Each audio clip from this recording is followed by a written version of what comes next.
As you all know, there was a strike in October and November of 2017. The strike closed the school for a long period of time. It brought many conflicts as well.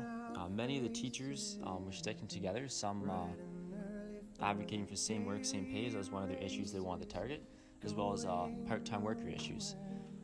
The students, on the other hand, they also were fighting for their own rights too. We have a fellow student here also advocating for same work, same pay.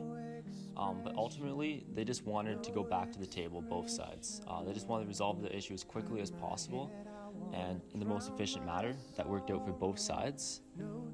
That's why you'd see many people protesting each and every day, just trying to end the issue and resolve it. Right, many students had mixed emotions about this at different times. On this photo, as you can see, the guy in the corner looks pretty happy to be on strike. As myself, I'm a little confused why this is week 5 and I'm still not in school throughout this strike, so it's a confusing time for students. As well, students, their sleeping schedules got really messed up throughout it. They didn't know when they would be going back to school. They didn't have a reason to wake up, and it just messed everything up.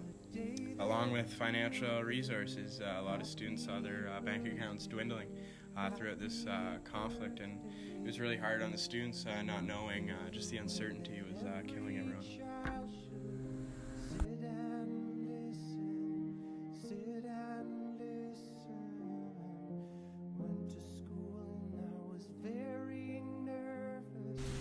Negotiation was the first measure of actions both sides took to resolve the issue. Negotiation is usually the first tactic used and is very effective in small cases. In this case, the distance between both sides was very large, at one point even $250 million apart, so negotiations stopped very quickly as both sides stopped communicating.